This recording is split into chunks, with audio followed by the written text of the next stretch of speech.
Assalamualaikum. I hope you all are doing absolutely fine and good. So basically आपको पता होगा मैंने 3 demo classes रखी थी फिज़िक्स की ना आप सबके लिए। तो पहले वाले की रिकॉर्डिंग करके मैंने यूट्यूब पे डाल दी थी, लेकिन जो बाकी 2 थी उनकी रिकॉर्डिंग की थी बट उनमें ना ऑडियो का इशू आ रहा था। तो वो इंशाल्लाह मैं आज करके दोबारा तो यूट्यूब पे डाल दूँगा, so everyone of you can access them. Okay, so basically हमने स्टार्ट की थी लेंथ। ठीक है, लेंथ एक क्वांटिटी है, सही है, एक फिज़िकल क्वांटिटी है। एंड लेंथ की जो सिंपल डेफिनेशन बताई थी वो क्या थी? Distance between 2 points. ठीक है, distance between 2 points is known as length. अब बेसिकली मैंने आपको कुछ इंस्ट्रूमेंट्स, कुछ औजार बताए थे जिसके ज़रिए आप लेंथ को मेजर कर सकते हो। पहला आपको मैंने रूलर बताया था, दूसरा मैंने आपको मीटर रूल बताया था, तीसरा मैंने आपको टेप मेजर बताया था। ठीक है, इनको कैसे कहाँ कहाँ यूज़ किया जाता है, कैसे कैसे यूज़ किया जाता है, वो सब कुछ मैंने आपको पहली वीडियो में बताया हुआ है। आप पहली वीडियो देख लो, सही है। अच्छा,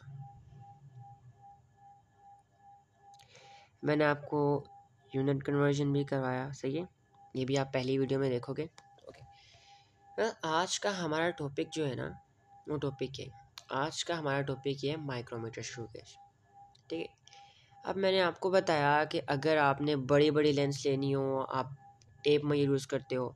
आपने 600 सेंटीमीटर की लेंथ लेनी है, आप टेप मेजर यूज़ करते हो। आपने 50 सेंटीमीटर की या 60 या 70 की लेनी है तो आप मीटर रूल यूज़ करते हो। अगर 10 की लेनी है तो आप रूलर यूज़ करोगे। ये बात आ गई बड़ी बड़ी, ये बात आ गई बड़ी लेंस की, बड़ी मेजरमेंट्स की। लेकिन जब बात आती है छोटी मेजरमेंट्स की, लेट्स सपोज मैंने 0.003 सेंटीमीटर की लेंथ निकालनी है, तो फिर मैं क्या यूज़ करूँगा? स्केल तो नहीं निकाल सकता ना। इफ़ यू से 0.04 की निकालनी है तो स्केल से निकाल सकते हो एक्यूरेटली, टेप मेजर से, रूलर से नहीं। तो छोटी रीडिंग्स के लिए हम कौन से इंस्ट्रूमेंट यूज़ करते हैं, है ना? अगर बहुत छोटी रीडिंग्स निकालनी हो, बहुत एक्यूरेट निकालनी हो, तो फिर कौन से इंस्ट्रूमेंट यूज़ करेंगे भाई? उसके लिए यूज़ करते हैं माइक्रोमीटर स्क्रू गेज, जो कि कुछ इस तरह का दिखता है। देखो यहाँ पे कुछ इस तरह का ही दिखता है, सही है। सबसे पहले ये जानते हैं, हमने इसके बारे में 2 चीज़ें जाननी। पहला, ये काम कैसे करता है, और दूसरा इसके अंदर से रीडिंग कैसे निकालते हैं, सही है। देखिए, एग्जामिनर ना आपको पेपर के अंदर पिक्चर दे सकता है इसकी, और आपसे कह सकता है क्या रीडिंग इसके ऊपर आ रही है बताओ, सही है, आपको एग्जाम में आ सकता है ये। ओके, अच्छा, सबसे पहले देखिए ये है क्या चीज़। सबसे पहले देखते हैं, आपने स्क्रू देखा होगा ना, स्क्रू नट, उसको बंद करते हैं तो अंदर की तरफ जाता है, खोलते हैं तो बाहर की तरफ आता है। तो बिल्कुल उस तरह का ना मैकेनिज्म इधर लगा हुआ है। ये चीज़ देख रहे हो जो एंड पे, इट रोटेट्स। ठीक है, ये घूमती है इस तरह इस तरह इस तरह, ये घूमती है। और इसके घूमने से क्या होता है, आपको जाज दिख रहे होंगे यहाँ पे, लेट मी शो।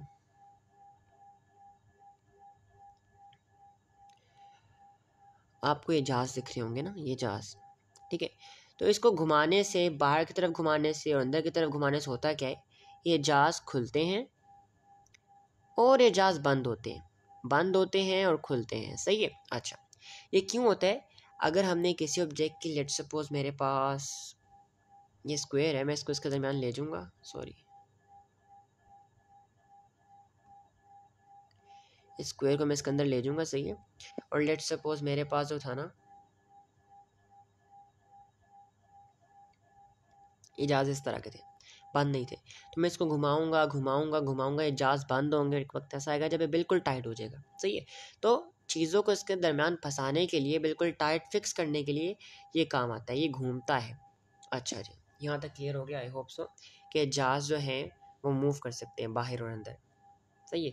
अच्छा, अब सवाल क्या आता है, इसके 2 पार्ट्स होते हैं। पहले पार्ट को हम लोग कहते हैं,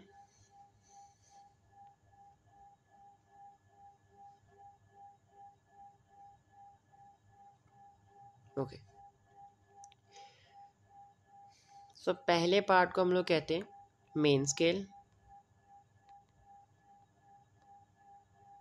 और may be you can say fix scale. अब इसको ये नाम क्यों दिया गया है? वैसे नाम से फ़र्क नहीं पड़ता, आप चाहे इसको अपना नाम लगा के दे दो, कोई मसला नहीं है, लेकिन जनरली इसे मेन स्केल या फिक्स स्केल कहा जाता है। क्यों? क्योंकि ये अपनी जगह पे फिक्स होता है, अपनी जगह पे फिक्स होता है, ये मूव नहीं करता है। ऑन द अदर हैंड ये वाला होता है ना, इससे हम क्या कहते हैं? We call it rotating scale, we call it rotating scale.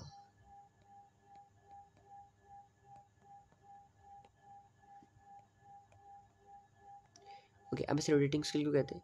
इसको रोटेटिंग स्केल इसलिए कहते हैं क्योंकि भाई ये चक्कर काटता है, ये घूमता है, ये टर्न हो सकता है, इसको दाएं बाएं हर तरफ घुमाया जा सकता है। सही है, यहाँ तक क्लियर है? अच्छा, अब सवाल आता है कि भाई इसकी रीडिंग किस तरह निकालते हैं, इधर से रीडिंग किस तरह निकालते हैं? तो देखिए, इस पार्ट को भाई टाटा बाय बाय कर देते हैं, इसके साथ अब हमारा कोई सीन नहीं है। सही है, मैंने इस पार्ट को ना बिल्कुल यहाँ पे जूम करके बना दिया। ये देखें, ये मेन स्केल है, ये मेन स्केल है, ये रोटेटिंग स्केल है, ये रोटेटिंग स्केल है। सही है, अब मैंने ज़रा करीब करके बना दिया, ज़रा बड़ा करके बना दिया, ताकि हम लोग जो है ना इसकी रीडिंग आराम से निकाल सकें। ओके, अच्छा, अब मैं बताता हूँ आपको रीडिंग कैसे निकालते हैं। ओके, सबसे पहली चीज़ क्या सीखनी है? सबसे पहली चीज़ सीखनी है कि सबसे ऊपर वाली साइड पे ना हमारे पास माइक्रोमीटर स्क्रू गेज में मेन स्केल पे, पता है ना मेन स्केल क्या होता है? मेन स्केल में दरमियान में एक लाइन होती है, दरमियान में एक लाइन होती है, इस लाइन के ऊपर भी छोटी लाइन्स लगी होती है स्केल की तरह, और नीचे भी बारीक बारीक लाइन्स लगी होती है स्केल की तरह। अब इसका मतलब क्या है? देखिए, ऊपर वाले जो है ना, ये आपका होल नंबर बता रहे होते हैं। क्या बता रहे होते हैं? Whole number. क्या मतलब होल नंबर? होल नंबर से मैं कहना क्या चाह रहा हूँ, ये 0 है, ये 1 होगा, ये 2 होगा, ये 3 होगा, ये 4 होगा, ये 5 होगा, और नीचे वाले आपका 0.5 बता रहे होते हैं। क्या मतलब? Let me show you. अगर ये 0 है तो ये 1 होगा, ऑफ कोर्स, ये 2 होगा, ये 3 होगा, ये 4 होगा, और ये 5 होगा, है ना? जैसे मैंने कहा, नीचे वाला जो है वो क्या बता रहा होता है? वो आपके पास बता रहा होता है 0.5। अगर ये 0 है तो ये 0.5 होगा, ठीक है, और ये जो है वो 1.5 होगा, ये 2.5 होगा, ये 3.5 होगा, ये 4.5 होगा, ये 5.5 होगा। सही है, यहाँ तक क्लियर है? I hope. ऊपर वाली वैल्यू, ऊपर वाली लाइन जो है होल नंबर बता रही होती हैं, और नीचे वाली जो है 0.5 बता रही होती है, उनका हाफ बता रही होती है। सही है, ओके, अच्छा, अब भाई रीडिंग कैसे निकालनी? सर आप तो बता ही जा रहे हो ये वो, रीडिंग निकालना सिखाओ भाई हमें। ओके, तो सबसे पहली बात भाई, मेन स्केल से जहाँ तक रीडिंग आप ले सकते हो आप निकालोगे।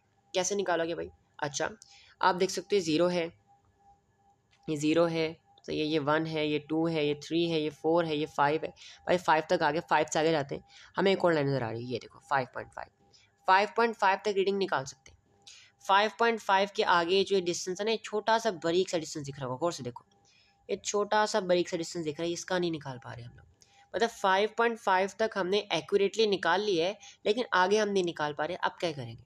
सबसे पहले जिधर तक आप मेन स्केल से निकाल सकते हो आप निकालोगे। कहाँ से कहाँ तक निकाल पा रहे हो भाई? मेन स्केल पे जो है आप 5.5 तक रीडिंग निकाल पा रहे हो, है ना? एग्रीड? मेन स्केल पे आप 5.5 तक रीडिंग निकाल पा रहे हो।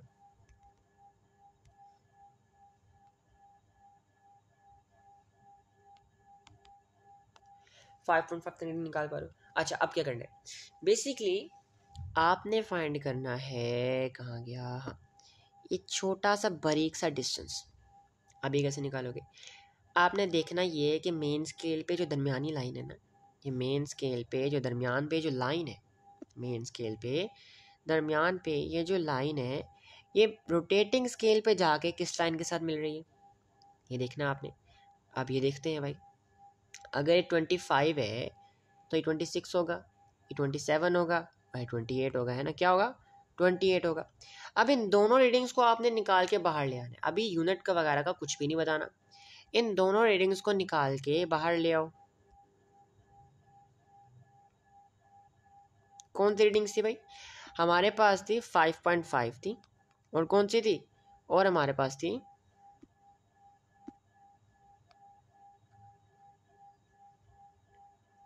28। अच्छा, अब क्या करना है? देखो ज़रा, ये 5.5 रीडिंग जो है हमने यहाँ से निकाली थी, और ये 20 रीडिंग जो है हमने यहाँ से निकाली है। अब सिंपली करना क्या है, जिस रीडिंग को आपने रोटेटिंग स्केल से निकाला होगा इसे 100 से डिवाइड कर दो। क्या कर दो? 100 से डिवाइड कर दो। क्या मतलब, दिखाता हूँ भाई। 5.5 एज इट इज़ आ जाएगा। आपने एक प्लस का साइन निकालना है, इसको पहले 100 से डिवाइड करना है, क्या आएगा 0.28, और यहाँ पे लाके इसे ऐड कर देना है 0.28 को, क्या आएगा 5.78, है ना। और याद रखना है यूनिट कौन सा लगाओगे, यूनिट जो है ना पहचान बताती है, पहचान, सही है, जिस चीज़ में तोला जा रहा होता है। मिलीमीटर लिखोगे साथ। यूनिट वगैरह का सीन मैं भी नहीं बता रहा, ये जाके पहली वीडियो देख लो, सबको समझ आ जाएगा, सही है। अच्छा वेल मैं एक एग्जाम्पल करवा के जो है जाने नहीं दूंगा, काफ़ी एक एग्जाम्पल और करवा दे ताकि समझ आ जाए, ठीक है। अच्छा भाई, अब भाई मैंने क्या कहा था, मेन स्केल से जहाँ तक रीडिंग ले सकते हो लोगे। क्या मतलब मेरा, ये 0 है, ठीक है, ये 1 होगा, ये 2 होगा, ये 3 होगा, ये 4 होगा। अच्छा एक और चीज़ ज़रा गौर से देखने वाली, गौर से एक चीज़ को ज़रा गौर से देखना। आपको ये 0.5 वाला मार्क नज़र आ रहा है, ये 0.5 वाला, गौर से देखना, देखना ज़रा गौर से, ये 0.5 वाला मार्क नज़र आ रहा है। ओके मैं इरेज कर देता हूँ सिंपली।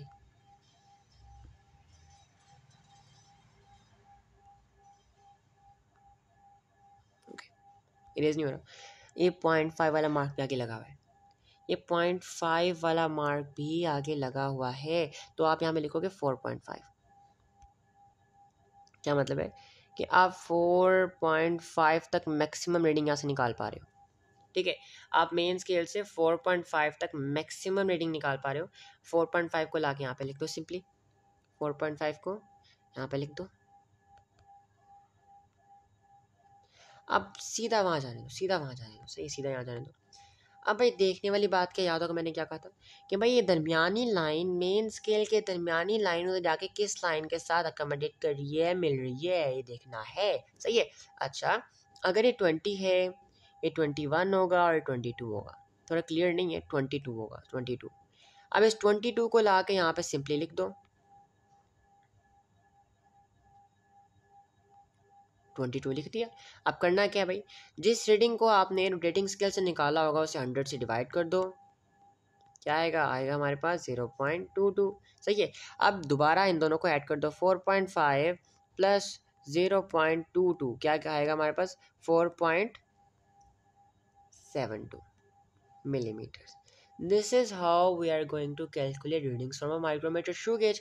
दो एग्जांपल्स करवाएं, आई होप समझ आ गई हो। करना क्या है कि मेन स्केल से जहाँ तक रीडिंग ले सकते हो लोगे, लाके लिखोगे, फिर लिखोगे मेन स्केल की दरमियानी लाइन रोटेटिंग स्केल पे जाके किस रीडिंग के साथ मिल रही है उसको भी लाके लिखोगे। रोटेटिंग स्केल में रीडिंग को क्या करोगे, 100 से डिवाइड कर दोगे, फिर दोनों को ऐड कर दोगे। सिंपल, ये देखो यहाँ पे बड़ा करके लिखा हुआ है कि भाई पहले इसको निकालोगे, सही है, 5 निकाला आपने, ये अच्छा ये 5 था, ये 0.5 था, आप डायरेक्टली 5.5 लिख दो, छोड़ दो, ये समझ नहीं आएगी।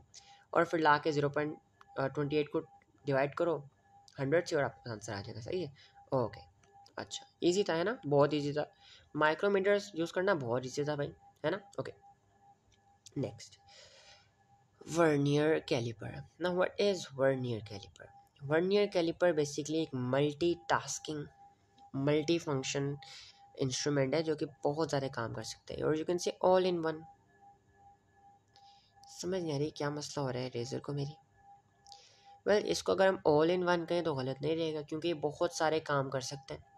पहले क्या कर सकते हैं, मैं आपसे कहता हूँ कि मैंने आपको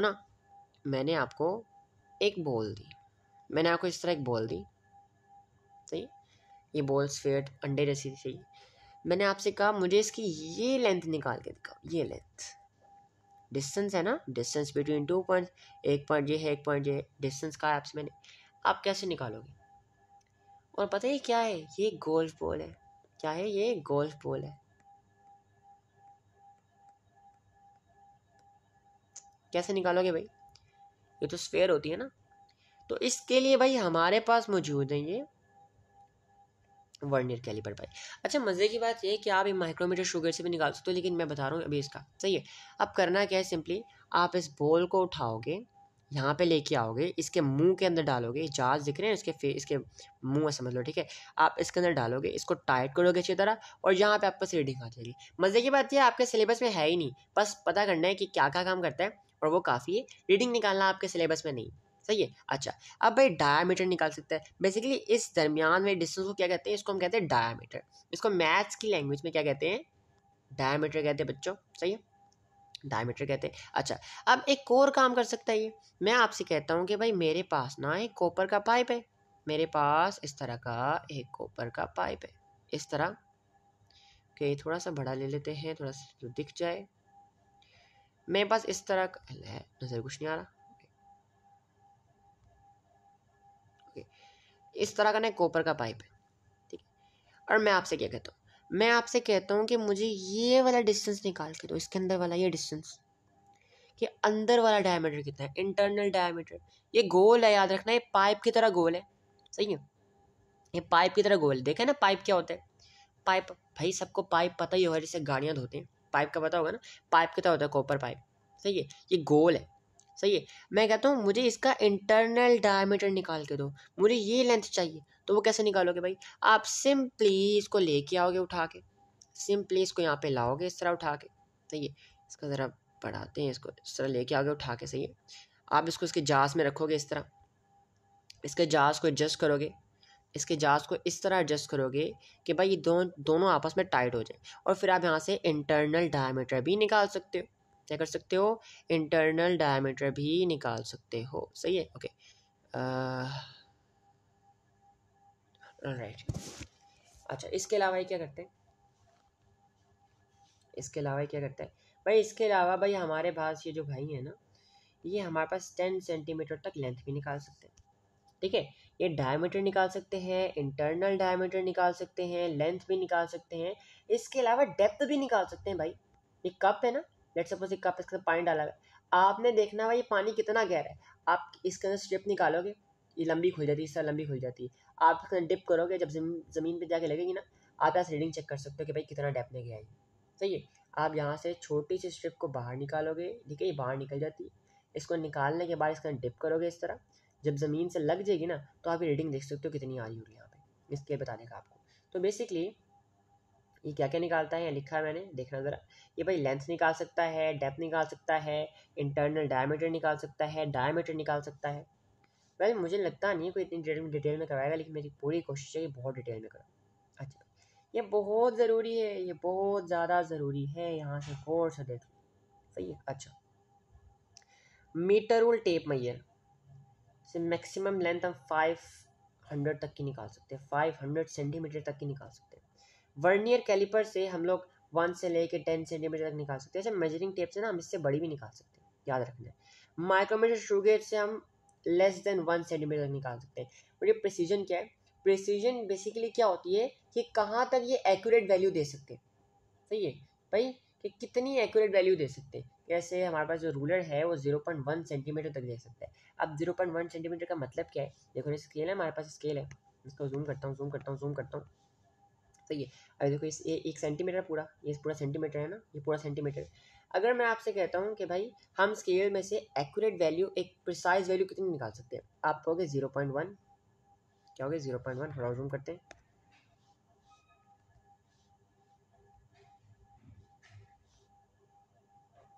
ये इतनी सी लेंथ हम स्केल से बिल्कुल एक्यूरेट निकाल सकते हैं, सही है।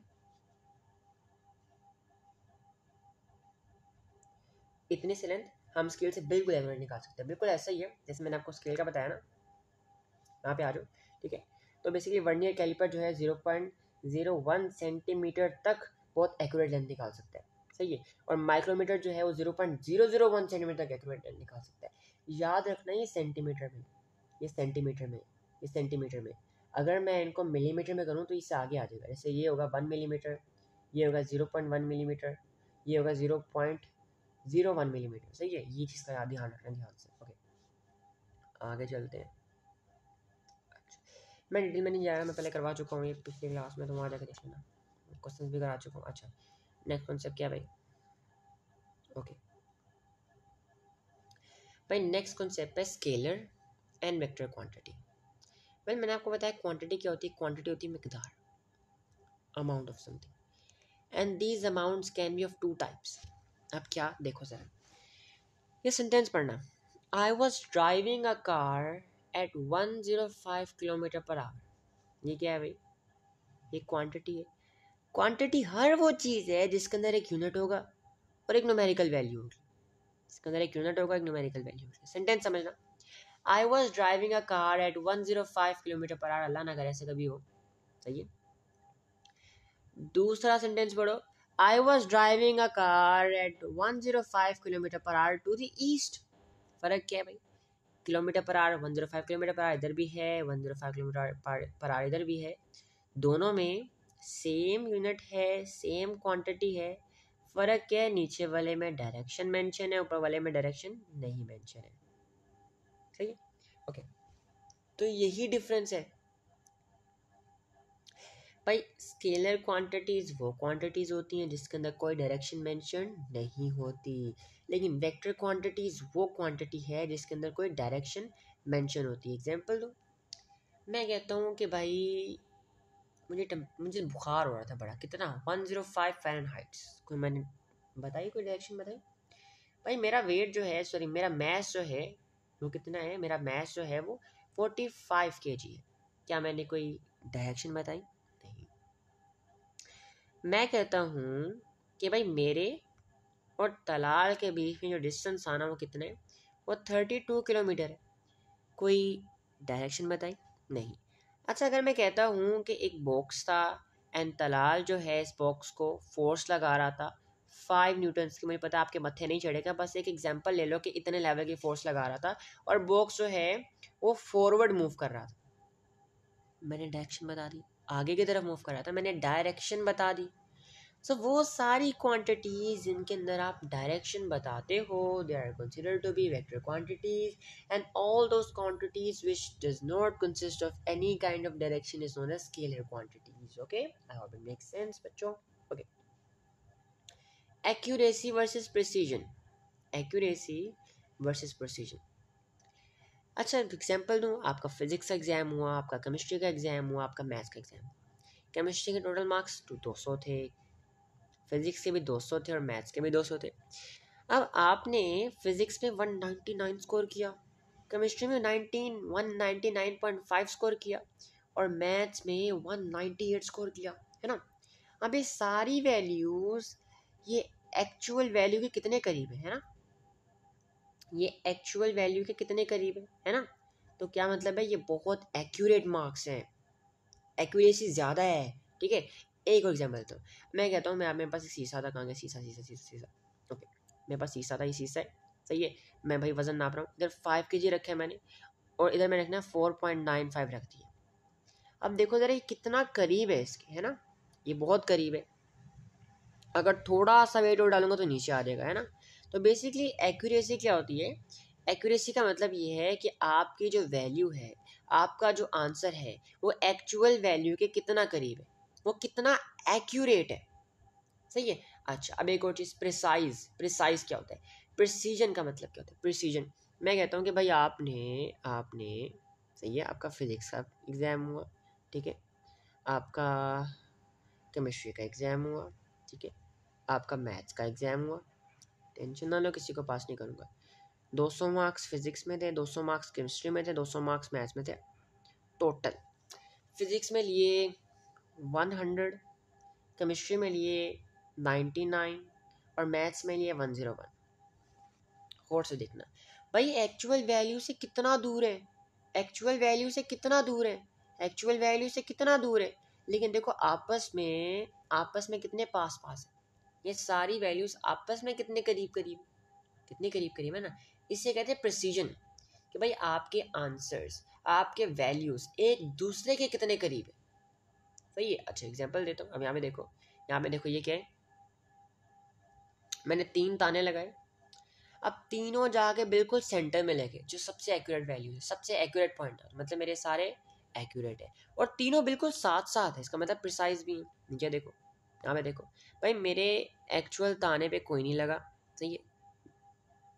वेल देखो, ये तना वाइट वाला एक्यूरेट माना जाता है। देखो मेरा तीनों मेरे बेसिकली जाके इसके ऊपर लगे, बिल्कुल पॉइंट के करीब है, करीब करीब है, लेकिन एक दूसरे से दूर दूर है। मतलब क्या ये एक्यूरेट है बट प्रिसाइज नहीं है। यहाँ पे देखो, यहाँ पे क्या है भाई, मेरे एक्चुअल पॉइंट से तो बहुत दूर है, लेकिन तीनों साथ लगे हुए, मतलब क्या प्रिसाइज है। यहाँ पे देखो ज़रा भाई, एक यहाँ पे है, एक यहाँ पे है, और एक यहाँ पे है, एक यहाँ पे। एक्चुअल पॉइंट से बहुत दूर है और एक दूसरे से भी बहुत दूर है, मतलब क्या है, नॉट एक्यूरेट, नॉट प्रिसाइज। सही है, ओके।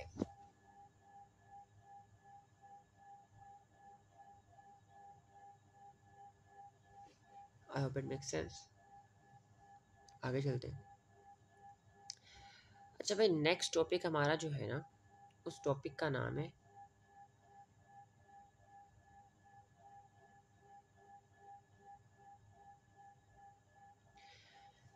Volume and time. अच्छा, ओके। देखना ज़रा, आप मैं, मेरा टैबलेट, मेरा मोबाइल, ठीक है, मेरी बुक्स, मैं खुद, मेरा पूरा घर, ठीक है, हर चीज़ एक स्पेसिफिक जगह घेर रही है ना। बताओ मुझे, एक पत्थर है, एक दरवाज़ा है, एक टीवी है, कुछ भी, रिमोट वगैरह, टैबलेट, मोबाइल, मैं खुद, हम सब थोड़ी बहुत जगह घेरते हैं, है ना, जगह घेरते हैं। And the space we occupy is known as volume. सही है। और उस जगह को हम लोग कहते हैं वॉल्यूम। जितनी जगह हम लोग घेरते हैं ना, उसे कहते हैं volume. The space we occupy is known as a volume. अब वॉल्यूम क्या होता है मैंने बता दिया, space occupy by an object. सही है। अच्छा, अब बेसिकली मैथ्स में पढ़ा होगा आपने, क्यूब, क्यूबॉइड, स्फीयर, सर्कल, है ना, प्रिज्म, सिलेंडर। तो बेसिकली काफ़ी ज़्यादा शेप्स हैं।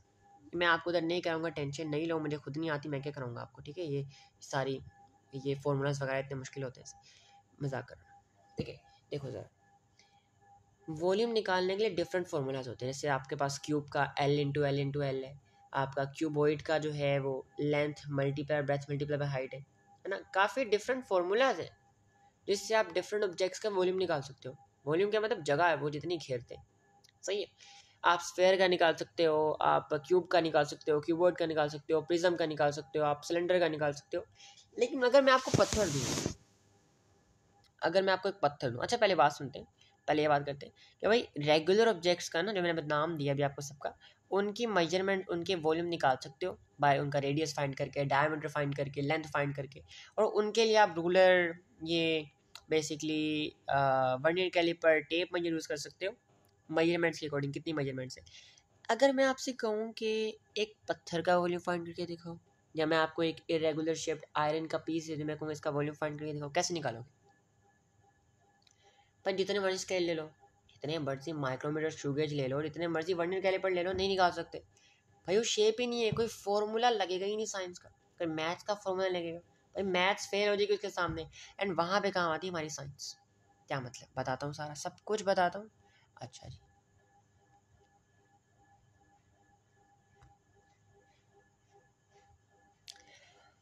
सबसे पहले एक चीज़ देखो, वो चीज़ क्या है, वो चीज़ ये है कि आपको इस चीज़ के बारे में पता होना चाहिए। ये क्या है भाई, इसे कहते हैं मेजरिंग सिलेंडर।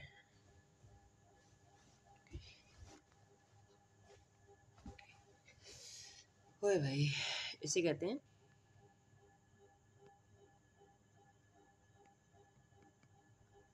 Measuring cylinder. अब मेजरिंग सिलेंडर जो है ना, ये पानी, लिक्विड्स का वॉल्यूम फाइंड करने के लिए होता है, ठीक है। बहुत आसान काम है भैया, आपके पास कोई लिक्विड है ना, आप लिक्विड के अंदर डालो, सही है। और लिक्विड के अंदर डाल जाने के बाद आप इसके अंदर देखो क्या रीडिंग आ रही है। जैसे मेरे पास यहाँ पे आई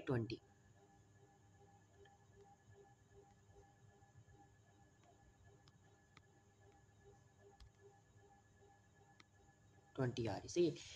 अब वॉल्यूम के साथ हम यूनिट क्या लगाते हैं भाई, वॉल्यूम के लिए हम लोग ml लगा सकते हैं, हम लोग लीटर लगा सकते हैं, और हम लोग सेंटीमीटर क्यूब लगा सकते हैं। मोस्टली हम सेंटीमीटर क्यूब लगाते हैं, सही है, सेंटीमीटर क्यूब, ओके। ये यूनिट कन्वर्जन इंशाल्लाह करवाऊंगा आपको, ओके। अच्छा, ओके। अब मैं देख सकता हूँ, मैंने सिंपली क्या किया भाई, पानी डाला इसके अंदर, क्या किया, पानी डाला इसके अंदर भाई, भरा, और मैंने रीडिंग ले ली।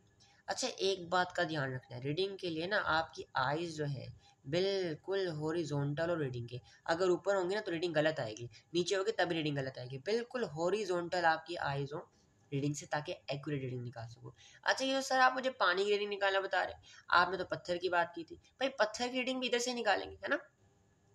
भाई आपको सुना होगा प्यासे कौवे की कहानी, कि भाई एक मटके में पानी था, कौवे ने लाके, उसका चोंच नहीं पहुंच रही थी, उसने लाके पत्थर डाले और पानी ऊपर आ गया। क्योंकि पत्थर एक स्पेसिफिक जगह घेरते हैं ना, जब पानी के अंदर गए तो पानी का लेवल ऊपर आ गया। अब वही कॉन्सेप्ट हम यहाँ लगाएंगे, कौवे मियाँ का कॉन्सेप्ट हम चुरा के यहाँ लगाने लगे। इसके लिए छोटा सा फॉर्मूला भी है, फॉर्मूला समझ लीजिए, सही है। समझाऊंगा, फॉर्मूला पे नहीं रखूंगा और समझाऊंगा, टेंशन नहीं लेनी, ठीक है। V2 minus V1। अब ये V2 बता दूं क्या है, ओके। अच्छा अब करना क्या है पहले समझ लो। भाई सिंपली एक मेजरिंग सिलेंडर लेना है, उसके अंदर थोड़ा सा पानी डाल लेना, जैसे मैंने पानी डाला, ठीक है। और मैंने उसका वॉल्यूम कैलकुलेट कर लेना है, उसका वॉल्यूम कैलकुलेट कर लेना है। जैसे मेरे पास आया 20 सेंटीमीटर क्यूब, और इसको आपने मार्क कर देना है एज V1। इससे क्या मार्क कर देना है, इसे मार्क कर देना है V1। अच्छा अब क्या करना है भाई, आप उस पत्थर को लोगे, और इस मेजरिंग सिलेंडर के अंदर डाल दोगे। क्या करोगे, मेजरिंग सिलेंडर के अंदर डाल दोगे। अब क्योंकि पत्थर भी जगह घेरते हैं, अब जैसे ही पत्थर पानी के अंदर आएगा, पानी का लेवल बढ़ जाएगा, और जितना इंक्रीज आया होगा ना, वो होगा इस पत्थर का वॉल्यूम। बताता क्या, अब देखो जरा। अब भाई पहले कहाँ पे था, बताना जरा, ये पहले कहाँ पे था, ये पहले था 20 cm³ पे, है ना। कहाँ था, 20 cm³ पे था, ये V1 था। अब हमारे पास आ गया ये कहाँ पे, 20, 21, 22, 23, 24, 25, 25 cm³ पे आ गया, है ना। देखो रीडिंग इंक्रीज होगी ना, जैसे ही पत्थर डाला रीडिंग इंक्रीज होगी, और जो इंक्रीज हुआ होगा ना, ये पत्थर का वॉल्यूम है। अब निकालना कैसे भाई, इससे मैंने क्या नेम दिया, इसे मैंने नेम दिया V2। सिंपली करना क्या है, हमने V2 में से V1 माइनस कर देना है। क्या मतलब दिखाता हूँ सब कुछ, टेंशन लेने की बात नहीं सर आपके यहाँ पे। V2 क्या है, V2 को यहाँ पे लगे लिखो, पहले V2 लिखो 25, फिर V1 लिखो कितना, -20। क्या आएगा हमारे पास, 5 सेंटीमीटर क्यों हमारे पास इस पत्थर का वॉल्यूम है। मुझे पता नहीं, समझ दोबारा करा दूंगा, मसला नहीं है। मैं आपको एग्जाम्पल करा ही जाऊंगा जब तक समझ नहीं आएगा, क्योंकि मेरा क्या काम है, समझाना। अच्छा एक हमारे पास ये है, ओके थोड़ा सही बना लेते, थोड़ा कलर जो नज़र आ जाए। एक हमारे पास ये है मेजरिंग सिलेंडर, सही है, और एक हमारे पास ये, दो सिलेंडर चाहिए होंगे, या एक ही चाहिए, लेकिन मैं आपको बनाने के लिए सिर्फ दिखा रहा हूँ। इस तरह थोड़ा सही बन जाए भाई,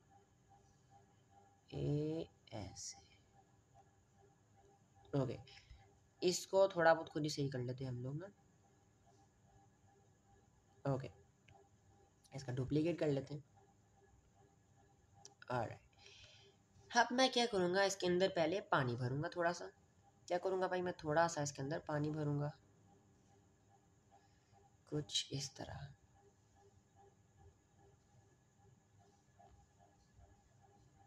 थोड़ा ज़्यादा आ गया, थोड़ा कम कर लेते हैं पानी ना, क्योंकि पानी बाहर गिर जाएगा, पत्थर डालेंगे अंदर, है ना। तो थोड़ा सा पानी को कम कर लेते हैं।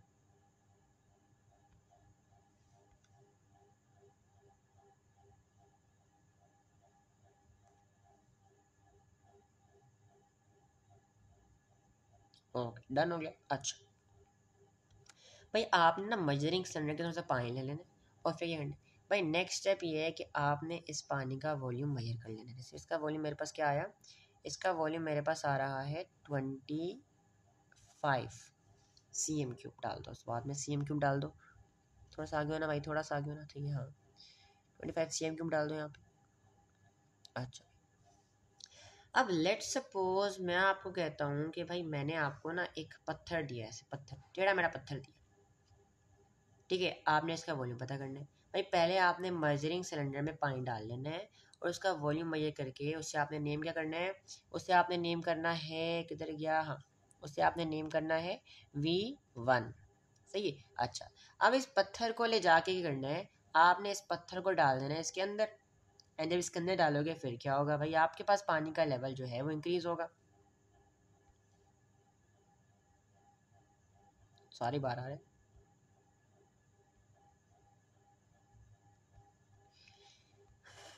ओके, पानी का लेवल आपके पास इंक्रीज हो जाएगा, इस तरह हो जाएगा, सही है। इस तरह अगर ये पहले लेट सपोज मैं आपसे कहता हूँ, किधर गया, अगर पहले लेट सपोज ये 20 था, ठीक है, 25 था सॉरी,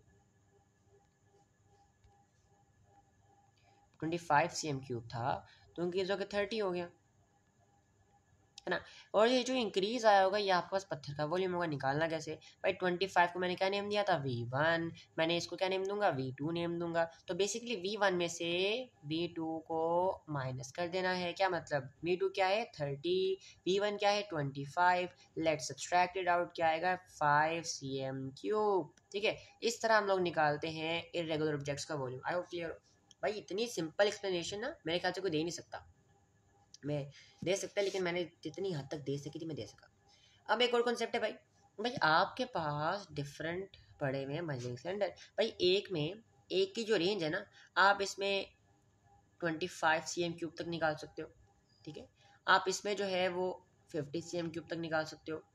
वॉल्यूम इसमें आप 75 तक निकाल सकते हो, और बड़े वाले में आप बेसिकली 100 तक निकाल सकते हो। अच्छा मैं बताता हूँ कि भाई मेरे पास एक चीज़ है, ये लिक्विड है, मेरे पास एक लिक्विड है, सही है, और मैंने ना उसका वॉल्यूम निकालना है। उसका वॉल्यूम कितना है भाई, उसका वॉल्यूम हमारे पास है तकरीबन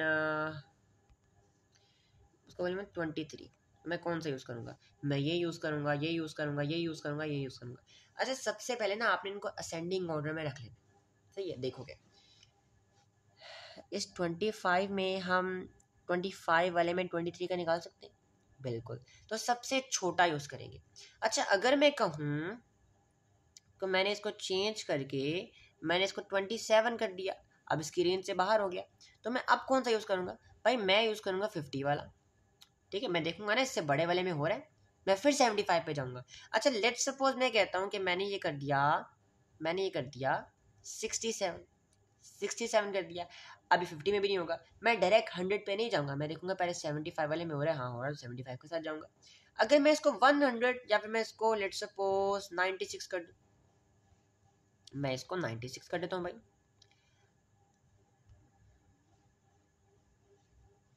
अब इरेज नहीं होना, ओके ओके शुक्र। 96 कर दिया, 97 कर दिया, अब इस 75 वाले में भी नहीं होगा, तो अब मैं जाऊंगा 100 वाले पे। तो पहले देखना है, असेंडिंग ऑर्डर में रखना है, देखना है कि भाई पहले छोटे वाले से हो रहा है कि नहीं, क्योंकि होता है क्या है, जितने छोटे होंगे ना उतनी एक्यूरेट वैल्यू निकाल के देंगे, जितने छोटे होंगे उतनी एक्यूरेट वैल्यू निकाल के देंगे, जितने बड़े होंगे उतनी एक्यूरेसी कम होती जाएगी। जितने बड़े होंगे, जैसे जैसे बड़े होंगे वैसे वैसे एक्यूरेसी कम होती जाएगी, जितने छोटे होंगे उतना वैसे, लेकिन रेंज के अंदर आ रहे हो, ये ना 100 वाला हो और आप 25 में निकाल रहे हो, ये तो नॉनसेंस की बात है ना। फिर जूते पड़ने चाहिए आपको अगर इस तरह काम कर रहे हो। अच्छा मैंने आपको ऊपर ही बताया था कि भाई जब रीडिंग निकाल रहे हो तो आइज आपकी बिल्कुल हॉरिजॉन्टल हो, वरना एरर आ सकता है। अगर नीचे रखोगे तब भी एरर आएगा, ऊपर रखोगे तब भी एरर आएगा, रीडिंग गलत आएगी भाई। रखने की करेक्ट रीडिंग करने के लिए आपकी आइज बिल्कुल बिल्कुल बिल्कुल हॉरिजॉन्टल हो, सही है। अच्छा भाई अब क्या दिखाने लगा था मैं, ओके ये किस लिए दिखाया मैं, हाँ हाँ ये देखना जरा। अब एक और सी चीज़ देखना जरा, आपको इस तरह कोई चीज़ नज़र आ रही होगी, है ना। अब सवाल आता है कि ये वाली रीडिंग ले, या सवाल आता है ये रीडिंग ले। तो इसे कहते हैं, कैसे मेनिस्कस कहते हैं, क्या कहते हैं, मेनिस्कस। ये कभी कभार ना मजरिंग ट्यूब से बन जाता है तो बड़ा एरर आता है। देखिए मेनिस्कस की हमेशा क्या करनी, आपने बॉटम वाली वैल्यू लेनी है। क्या करनी है, आपने बॉटम वाली वैल्यू लेनी है भाई, ऊपर वाली वैल्यू मत लेना, आंसर गलत आएगा। इस तरह कभी कभी मेनिस्कस बन जाता है, सही है। तो आपने बॉटम वाली वैल्यू लेनी है, ऊपर वाली वैल्यू नहीं लोगे वरना गलत आएगा। ओके नेक्स्ट, कितना बच गया भाई। अच्छा ओ भाई मजे का सवाल आ गया, अगर मैं आपसे कहूँ कि भाई जिस ऑब्जेक्ट का मैंने वॉल्यूम निकालना है, इरेगुलर ऑब्जेक्ट का, उसमें क्या है कि भाई वो पानी में तैरता है, आप क्या करोगे, आप क्या करोगे भाई, वो पानी में तैरता है ना। मैंने कंफ्यूज कर दिया, अब तो निकलेगा ही नहीं आपसे, कभी भी नहीं निकलेगा भाई, पानी के अंदर जाएगा कैसे। उसका हल भी है मेरे पास, हर चीज का हल किधर है, फिजिक्स के पास है।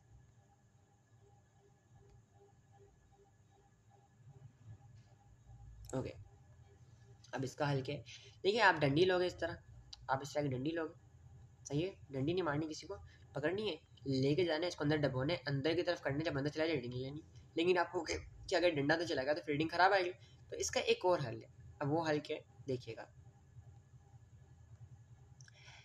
अगर मैं आपसे कहूँ, समझना समझना और से समझना, अगर मैं आपसे कहूँ, अगर मैं इसके साथ एक मेटल का पीस लगा दूँ, अगर मैं इसके साथ एक मेटल का, कीड़ा आ गया माशाल्लाह, अगर मैं इसके साथ एक मेटल का पीस लगा दूं तो ये तो सिंक कर देगा, ये तो फिर पानी के अंदर चला जाएगा, है ना।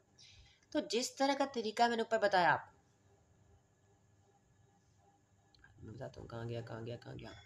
मैंने आपको तरीका बताया ना वॉल्यूम निकालने का, मैंने आपको तरीका बताया वॉल्यूम निकालने का। आप इस तरीके को यूज़ करके पहले उस मेटल पीस का वॉल्यूम निकाल लो। नीचे आ दो, नीचे, शाबाश, कहाँ गया, हाँ ये रहा। आप इस मेटल पीस का ना वॉल्यूम निकाल लो, वही प्रोसेस यूज़ करके, सही है। आपका मेटल पीस का वॉल्यूम आ गया कितना, आपके पास वॉल्यूम आ गया, लेट्स सपोज मैं कहता हूँ क्या हो सकता है, हाँ 10 किलो, 10 cm³ आ गया वॉल्यूम, सही है। आपने उसके ऊपर लगा दिया। अब बेसिकली ये पानी में सिंक कर देगा, एज अ होल पानी के अंदर सिंक कर देगा। अब जब वाटर लेवल जो है अगर यहाँ पे था तो वो ऊपर आ जाएगा, तो यहाँ पे आ जाएगा, सही है। वही तरीका करके इस होल का वॉल्यूम निकाल लोगे। लेट सपोज इस पूरे का वॉल्यूम जो है वो कितना था, इस पूरे का वॉल्यूम हमारे पास था तकरीबन 45, सही है।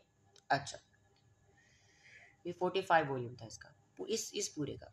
अच्छा इस पूरे का निकालना किस तरह, याद रखना है कि भाई पानी में जो इंक्रीज आएगा वो निकालना है, बिल्कुल पिछले वाला प्रोसेस इस्तेमाल करके इस होल का निकालना है, मेटल समेत। अच्छा अब हमें पता है भाई ये क्या है, ये 45 cm³ जो है ना, ये उस वुड का भी है प्लस ये उस मेटल पीस का भी है। तो वुड का निकालने के करेंगे, हम मेटल पीस का इसके माइनस कर देंगे, है ना। इसके अंदर से इसको माइनस कर देंगे मेटल पीस को, तो वुड का आ जाएगा। 45 में से माइनस करो 10, कितना आया 35। ये cm³ हमारे पास क्या आ गया, इस वुड का वॉल्यूम। तो कितना आसान था भाई इस तरह। अच्छा अब देखो टाइम को मेजर करने के लिए आप यूज़ करते हो स्टॉपवॉच यूज़ करते हो, इतना बताना चाहिए। और पेंडुलम, भाई पेंडुलम क्या है, बेसिकली पेंडुलम क्या होता है, थक गया हूँ, नेक्स्ट क्लास में बता दूँ, 2 मिनट का काम बताया था। ये पेंडुलम क्या होता है बेसिकली, ये ना एक चीज़ होती है जो, ठीक है एक डंडा लगा होता है हमारा डंडा, ठीक है, हमने ना एक धागे के साथ बॉल बांधी होती है मेटल की, ये ऐसे ऐसे ऐसे ऐसे मूव करती है। इसको यहाँ से छोड़ो ना, इसको यहाँ से छोड़ो, फिर यहाँ से यहाँ जाएगी, फिर वापस आएगी, फिर जाएगी, फिर वापस आएगी, सही है। अच्छा इसका पता क्या करना है, पता ही करना है कि भाई ये बॉल जो है ना, जब यहाँ से लेके यहाँ जाएगी और फिर जब वापस घूम के वापस आएगी ना, इस पूरे चक्कर को हम कहते हैं पीरियड या वन ऑस्किलेशन टाइम। क्या कहते हैं, पीरियड, पीरियड कहते हैं पीरियड, या you can say one oscillation complete हो गई उसकी, एक चक्कर पूरा हो गया, सही है। अगर मैं आपसे कहूँ कि भाई ये बॉल जो है वो यहाँ से यहाँ गई और यहाँ से वापस आई, इसको कितना टाइम लगा, आपके पास स्टॉप वॉच है, पता करके बताओ। आप कहोगे भाई आधा सेकंड, 1 सेकंड, 1.5 सेकंड, कितना एक्यूरेट निकाल सकते हो, इतना एक्यूरेट नहीं निकाल सकते, है ना, एग्जाम में आता है। आप क्या करोगे कि भाई आप एक ऑस्किलेशन के बजाय, मतलब एक चक्कर के बजाय, से घूम के यहाँ पे गया वापस आया, एक चक्कर के बजाय आप स्टॉप वॉच ऑन करोगे, इसको जाने दोगे और इसके 10 से 20 चक्कर होने दोगे, 10 से 20 चक्कर। लेट सपोज इसने यहाँ से यहाँ जाने में और फिर वहाँ से वापस यहाँ पे आने के 20 चक्कर लेने के कितना टाइम लिया, इसने लिया 15 सेकेंड्स, 15 सेकेंड्स लिए, सही है। मतलब 20 चक्कर के 15 सेकेंड्स लिए, तो एक का कितने लेंगे, आप सिंपली इसको 20 से डिवाइड कर दो, 15 को 20 से डिवाइड कर दो, आपके पास एक चक्कर का टाइम आ जाएगा। तो इस तरह निकालते हो मल्टीपल रीडिंग का कॉन्सेप्ट, ठीक है। जब आपके पास रीडिंग एक्यूरेट ना आ रही हो, आप एक की जगह मल्टीपल रीडिंग्स ले लेते हो और फिर मल्टीपल रीडिंग्स को नंबर ऑफ मल्टीपल रीडिंग्स को जो आंसर आया होता है ना, जो मेजरमेंट आई होती है, ठीक है, आप उससे डिवाइड कर देते हो। जैसे 20 चक्कर लिए, 20 चक्कर का जो आंसर आया, हमने 20 चक्कर को उससे डिवाइड कर दिया, तो एक चक्कर का आंसर आ जाएगा। अच्छा भाई आई होप मज़ा आया हो भाई मेरे साथ, सही है। ओके एक और चीज़ दिखानी, ठीक है, पाक शरीर से पढ़ाता हूँ, देख लिया आपने, पता मुझे कि जल्दी जल्दी जल्दी चल जा। फिर गिम्बी सेकंड बस एक चीज़ दिखानी, सही, मैंने क्या मसला आ रहा है, 2 मिनट वेट कर लेते, कोई मसला नहीं, मेरे वेट कर सकते हो आप लोग। मेरे ख्याल से नेट चला गया, मेरे ख्याल से या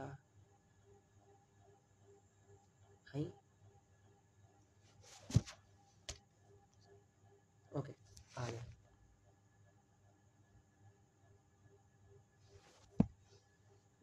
स्क्रीन शो नहीं हो रही क्या? आ गई। अभी देखो यहाँ पे भाई क्लासेस दे रहे हैं फिजिक्स की, बैच स्टार्ट हो गया, मंडे ऑनवर्ड से स्टार्ट होगा भाई, सिर्फ 2000 में।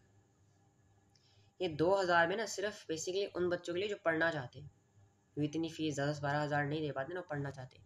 अगर कोई पढ़ने वाला बच्चा है और पढ़ना चाहता है मेरे से इस तरह जिस तरह पढ़ा रहा था, तो भाई आके इनरोलमेंट करवा सकता है।